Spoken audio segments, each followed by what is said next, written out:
આળસુ પોપટ. એક ગાઢ જંગલમાં એક પીપળના ઝાડ પર પોપટોનો સમૂહ રહેતો હતો. શિકારી ક્યારેક એમને પકડતો તો ક્યારેક એમના બચ્ચાઓને લઈ જતો. એટલા માટે એક દિવસ એમણે રહેઠાણ બદલવાનો નિર્ણય કર્યો. એમણે દૂર એક તાડનું ઝાડ શોધી લીધું. એ ઝાડ બહુ જ ઊંચું હોવાને કારણે શિકારીનું એના ઉપર ચઢવું મુશ્કેલ હતું. સમૂહના મુખિયાએ બધા પોપટોને માળાઓ બનાવવાનું શરૂ કરવા કહ્યું. બધા પોપટો નવી જગ્યા જોઈને બહુ જ ખુશ થયા અને ખુશીથી ગાવા લાગ્યા. પણ મુખી સાવધાન હતો. એ હજી પણ નવી જગ્યાનું નિરીક્ષણ કરી રહ્યો હતો. અચાનક એણે એ ઝાડ પાસે એક નાની વેલ જોઈ. એણે બધા પોપટોને નીચે બોલાવ્યા. જલ્દી નીચે આવો. આ ઝાડ પાસે જે વેલ છે એને હમણાં જ કાઢવી પડશે. બધા પોપટો માળામાં આરામ કરી રહ્યા હતા. એમણે માળામાંથી જ નીચે ઉગેલી વેલ જોઈ અને કહેવા લાગ્યા, મુખિયાજી, તમે ખોટી ચિંતા કરી રહ્યા છો. એ નાની વેલ આપણું શું બગાડશે? મુખી એમને એ વેલ કાઢવાની આવશ્યકતા સમજાવવા લાગ્યો. આજે આ વેલ નાજુક છે, એને કાઢવી સહેલી છે, પણ એ હંમેશા એટલી જ નહીં રહે. થોડા દિવસો પછી એ ઘણી સખત દોરડા જેવી બની જશે. એને હમણાં જ કાઢવી પડશે. સમય પસાર થતા એ શિકારીઓનું ઝાડ પર ચડવાનું સાધન બની જશે. એ સહેલાઈથી માળા સુધી પહોંચી જશે અને અનર્થ થઈ જશે. બધા પોપટો આરામથી માળામાં બેઠા હતા. એ એમના મનોરંજનમાં ખલેલ નહોતા ઈચ્છતા. મુખિયાની વાત એ રોજ આગલા દિવસ પર ટાળતા રહ્યા. ટાળતા પોપટોએ વેલને વધવા દીધી. થોડા દિવસો પછી વેલ વધીને મજબૂત બની ગઈ. હવે પોપટોએ એને કાઢવાનો પ્રયત્ન કર્યો, પણ એને ન કાઢી શક્યા. એક દિવસ જે મુખિયાએ કહ્યું હતું એ જ થયું. એક શિકારી ત્યાં આવ્યો. એણે એ મજબૂત વેલ જોઈ અને એ વેલની સહાયતાથી એ બહુ સહેલાઈથી ઝાડ પર ચડી ગયો. આખા સમૂહની આંખો સામે એ એમના માળાઓમાંથી બધા બચ્ચાઓને કાઢીને લઈ ગયો. બધા પોપટો જોતા જ રહી ગયા અને કંઈ જ ન કરી શક્યા. એ ઘટના પછી બધા પોપટો એ ઝાડ છોડીને ચાલ્યા ગયા. એમના મુખિયાની વાત ન માનવા પર એમને ખૂબ જ પસ્તાવો થયો, પણ હવે સમય નીકળી ચૂક્યો હતો. લાલચી બગલો. એક ગાઢ જંગલમાં એક તળાવ હતું. એના કિનારે એક બગલો રહેતો હતો. એ જ તળાવમાં ઘણી બધી માછલીઓ અને અન્ય જળચર પણ રહેતા હતા. જ્યારે બગલો જવાન હતો ત્યારે એ આરામથી શિકાર કરીને શાંતિથી રહેતો હતો. હવે બગલો વૃદ્ધ થઈ ગયો હતો અને એ પહેલાની જેમ સ્ફૂર્તિથી માછલીઓ નહોતો પકડી શકતો. હંમેશા એને ભૂખ્યું રહેવું પડતું હતું. એકવાર તો આખો દિવસ એક પણ માછલી ન મળી. તો બગલાએ જવાબ આપ્યો, મારા વાલા મિત્રો, હું તમારા બધા માટે રડી રહ્યો છું. એક જ્યોતિષીએ મને જણાવ્યું કે જલ્દી જ આ તળાવ સુકાવાનું છે. પછી તમારા બધાનું શું થશે? હું પણ અહીં જન્મ્યો હતો અને તમારા બધાના મૃત્યુ માટે ખૂબ જ દુઃખી છું. એ ચિંતાના કારણે મેં ખાવાનું પણ છોડી દીધું છે. ભોળી માછલીઓ બગલાની વાત સાંભળીને ડરી ગઈ. એમણે એની પાસે સહાયતા માંગી. અરે ભાઈ બગલા, તમે તો સૌથી મોટા અને અનુભવી છો. અમને આ સંકટથી બચાવો, અમારી મદદ કરો. ધૂર્ત બગલો એ જ તકની રાહ જોઈ રહ્યો હતો. એ મદદ કરવા માટે તરત જ રાજી થઈ ગયો. અહીંથી થોડે જ દૂર બીજું મોટું તળાવ છે. હું તમને બધાને એક એક કરીને આરામથી ત્યાં પહોંચાડી દઈશ. એ જ વાત સાંભળીને માછલીઓ અને બીજા જળચર પ્રાણીઓ બહુ જ ખુશ થયા અને બગલાને ધન્યવાદ આપવા લાગ્યા. વૃદ્ધ બગલાને પણ પોતાના ભોજનની સમસ્યાનો ઉપાય મળી ગયો. સહાયતા કરવાના ઉદ્દેશ્યથી બગલો એક માછલી લઈ જવા લાગ્યો. પણ વૃદ્ધ બગલો કોઈ સાધુ સંત નહોતો. સહાયતા કરવી એ તો એક નાટક હતું.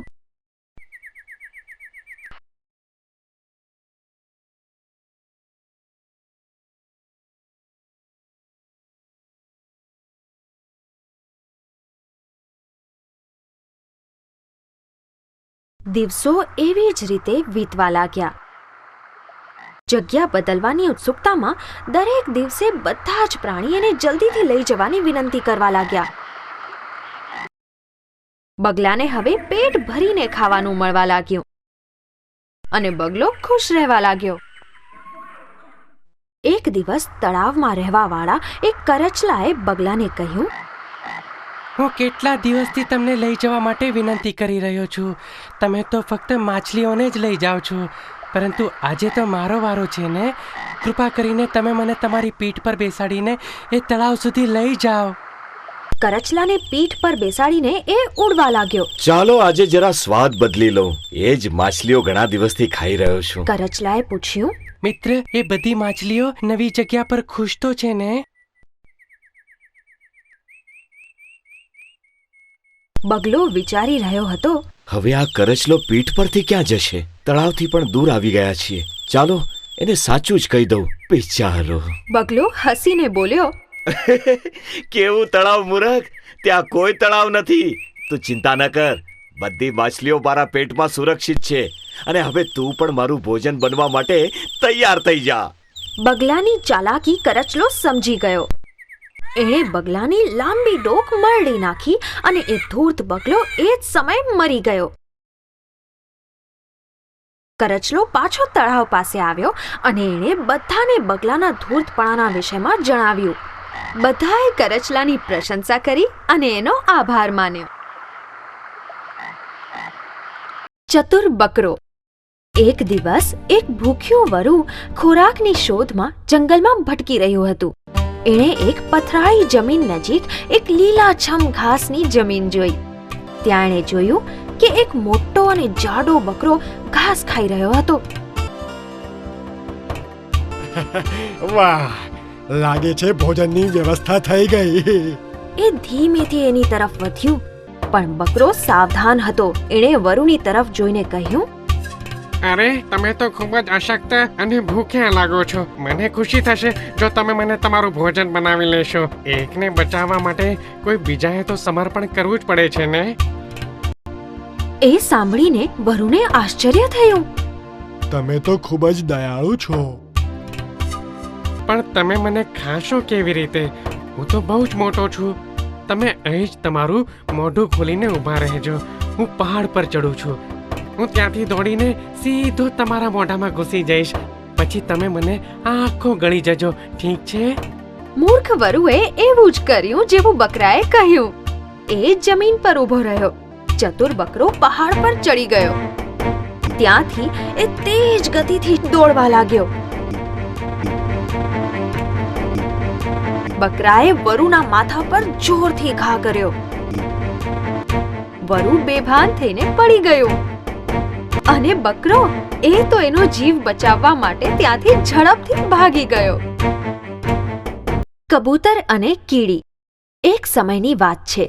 એક ઝાડ પર એક કીડી રહેતી હતી. એક દિવસ એ ખોરાકની શોધમાં ડાળી પર ફરી રહી હતી. અચાનક એનો પગ લપસવાથી એ નીચે પાણીમાં પડી ગઈ અને વહેવા લાગી. બચાઓ, બચાઓ! અરે, મને કોઈ બચાવો! એક કબૂતરે કીડીને વહેતા અને બૂમો પાડતા જોઈ. એણે કીડીની મદદ કરવાનો નિર્ણય લીધો. કીડીની સહાયતા માટે એણે એક પાંદડું તોડીને પાણીમાં ફેંક્યું.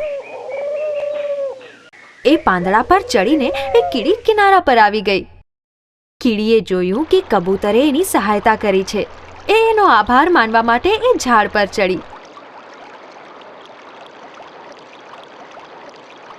ઝાડ પર ચડીને કીડી કબૂતરની પાસે પહોંચી અને કહ્યું, ધન્યવાદ, આજે તમે મારો જીવ બચાવ્યો.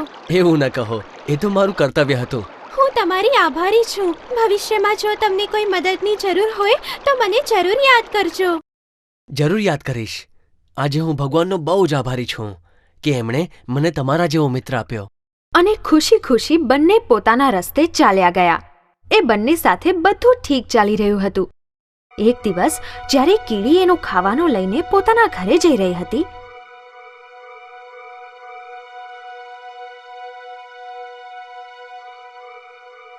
અચાનક એની સામે બે પગ આવી ગયા. એણે આશ્ચર્ય પામીને ઉપર જોયું. ત્યાં એક શિકારી ઊભો હતો અને એના હાથમાં એક ધનુષ હતું. કીડીએ જોયું કે એ શિકારી કોઈ પર નિશાન તાકી રહ્યો હતો. એણે તીરની દિશામાં જોયું તો ત્યાં એ જ કબૂતર હતું. એણે તરત જ કંઈક વિચાર કર્યો અને કબૂતરને બચાવવાનો નિર્ણય લીધો. એ જ ક્ષણે એણે શિકારીના પગ પર જોરથી ડંખ દીધો. શિકારી પીડાને કારણે બૂમો પાડવા લાગ્યો.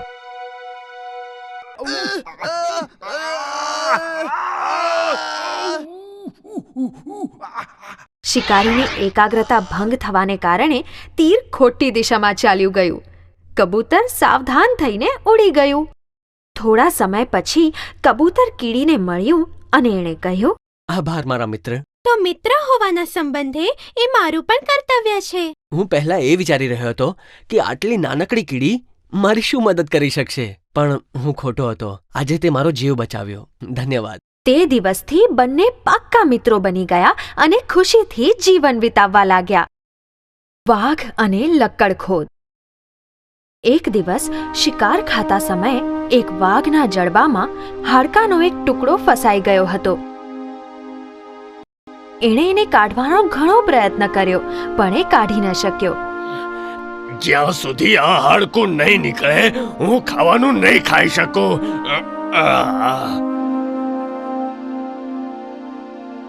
દિવસો વીતવા લાગ્યા અને એ વાઘ પીડિત અને અશક્ત થઈ ગયો. એક લક્કડખોદ એ જ ઝાડની ડાળી પર બેસીને આ બધું જોઈ રહ્યો હતો. એણે વાઘને પૂછ્યું, કેમ ભાઈ, શું થયું? તારા મોઢાને શું થયું? જરા પાસે આવીને જો, અહીંયા એક હાડકું ફસાયું છે. અરે હા, હાડકું તો બરાબર ફસાયું છે. હું આને કાઢી શકું છું, પણ તારે મને હંમેશા શિકારમાં ભાગ આપવો પડશે. વાઘે સહમતિ દેખાડવા માટે પોતાની ડોક હલાવી. લક્કડખોદે વાઘના મોઢામાંથી હાડકું કાઢ્યું અને એ ઝાડ પર જઈને બેઠો. થોડા સમય પછી વાઘે એક જનાવરનો શિકાર કર્યો. અરે ઉભો રે, તારો વાયદો તું ભૂલી ગયો? મને મારો ભાગ આપી દે. વાઘે લક્કડખોદ સામે જોઈને બહાનું કાઢવાનો નિર્ણય કર્યો. એ કોણ છે તું? હું તને શિકારમાં ભાગ કેમ આપું? લક્કડખોદ ચકિત થઈ ગયો. શું ઉપકાર ભૂલી જવા વાળા? ભૂલી ગયો? મેં જ તારા મોઢામાંથી હાડકું કાઢ્યું હતું. આટલું જલ્દી ભૂલી ગયો? વાઘ જોરથી હસવા લાગ્યો. જંગલી જનાવર પર વિશ્વાસ?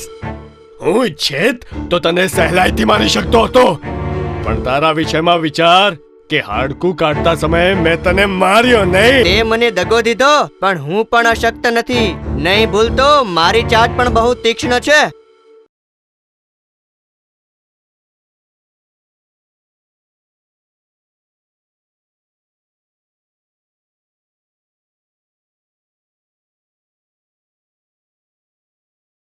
સસલું અને કાંટાળો ઉંદર. નર્મદાના કિનારે એક ઘનઘોર જંગલ હતું. એમાં રહેનારા જનાવર હંમેશા ઝઘડતા રહેતા હતા. આપણે હંમેશા ઝઘડીએ છીએ. આપણો કોઈ રાજા નથી જે આપણો ન્યાય કરી શકે. હા, આપણો એક રાજા હોવો જોઈએ. પણ રાજા બનશે કોણ? ફરીથી ઝઘડો શરૂ થયો. હું રાજા બનીશ. અરે નહીં, હું જ રાજા બનીશ. રાજા તો મારે બનવું જોઈએ. એક વૃદ્ધ શિયાળ જે થોડા જ દિવસો પહેલા જંગલમાં આવીને વસ્યું હતું, પોતાની ગુફામાંથી ગરજતું બહાર આવ્યું. અરે અવાજ કેવો? બહાર જઈને જોઉં છું. જનાવરોએ શિયાળને તેમની તરફ આવતા જોયું. કેમ ના શિયાળને જ આપણે આપણો રાજા બનાવીએ? હા, એ ઠીક રહેશે.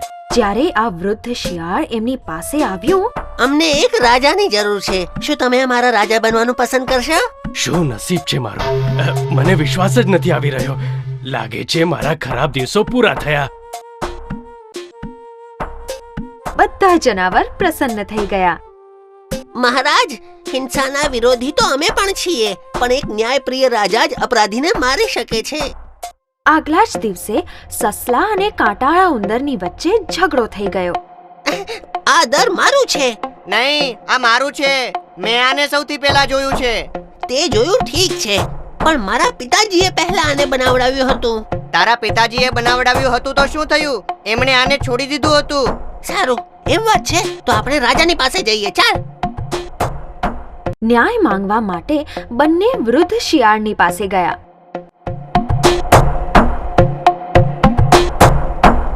મહારાજ, અમને ન્યાય જોઈએ છે, ન્યાય. કેમ, શું થયું? બંને જનાવર એક સાથે પોતાના ઝઘડાના વિશે શિયાળને કહેવા લાગ્યા. અરે જરા થોભો, હું વૃદ્ધ છું, કાને બરોબર સાંભળી નથી શકતો. જરા મારી પાસે આવીને કહો. બંને જનાવર અચકાયા વિના શિયાળ પાસે ગયા. આગલી જ ક્ષણે શિયાળે એમની પર તરાપ મારી અને એમને મારીને ખાઈ ગયો.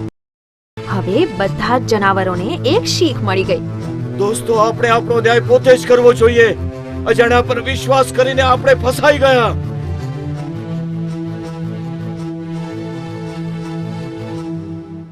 બુલબુલ અને ધનેશ પક્ષી. એક સમયની વાત છે. ધનેશ પક્ષી પક્ષીઓનો રાજા હતો. નાની એવી ભૂલ પર એ નાના નાના પક્ષીઓને ક્રૂરતાથી મારી નાખતો હતો. એટલા માટે એક દિવસ બધા જ પક્ષી મળીને પોતાનો નવો રાજા ચૂંટવાની વાત કરી રહ્યા હતા. તે બધા બુલબુલને ચૂંટવા ઈચ્છતા હતા. એ રાજા જેવો દેખાય પણ છે. હા, અને જો ઈચ્છે તો પણ અમને કઈ હાનિ નહીં પહોંચાડી શકે. પણ એ વાત ધનેશને કોણ જણાવશે? એ ક્યારેય નહીં માને. મારી પાસે એક ઉપાય છે. મારી સાથે આવ લકડખોદ, મને તારી મદદ જોઈએ છે.